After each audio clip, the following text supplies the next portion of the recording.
అంటే late night తినడం వల్ల వెయిట్ లాస్ అవుతారా? లేట్ నైట్ కనుక మీరు ఏమైనా తింటున్నారు అంటే మీకు సరిగ్గా అబ్జార్ప్షన్ కానీ డైజెషన్ కానీ అవ్వదు బాడీలో. మన బాడీకి ఒక బయాలజికల్ క్లాక్ ఉంటుంది which we call circadian cycle అన్నమాట.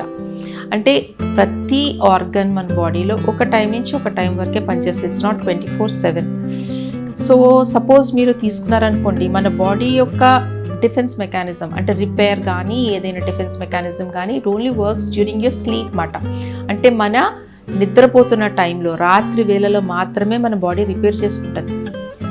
అలాగే మన డైజెస్టివ్ ట్రాక్ కూడా మనకి అంటే సన్ రైజ్ దగ్గర నుంచి సన్సెట్ వరకు ఈ టైం ఏదైతే మార్నింగ్ 6 AM to 6 PM ఉంటుందో అప్పుడే కరెక్ట్గా ఉంటుంది. సో మీరు ఏది తినాలనుకున్నా, మీ మీల్ ఎప్పుడైతే ప్లాన్ చేద్దాం అనుకున్నా ఈ టైమింగ్ మధ్యలో ఉండాలి. లేట్ నైట్ తిన్నారనుకోండి, దట్ ఈస్ నాట్ డైజెస్టెడ్, అంటే మీకు బాడీలో సరిగ్గా అరగదు. మీకు అరగనప్పుడు ఏమవుతుంది, నైట్ అంతా అది మీ స్టమక్లోనే ఉంటుంది. సో దానివల్లనే మీకు గ్యాస్ట్రిక్ ఇష్యూస్ వస్తాయి, ఇండైజెషన్ ప్రాబ్లమ్స్ వస్తాయి, అండ్ వెయిట్ గెయిన్, ఇన్ఫ్లమేషన్ ఉంటుంది. కాబట్టి డెఫినెట్గా వెయిట్ గెయిన్ కూడా ఉంటుంది మీకు దాంట్లో.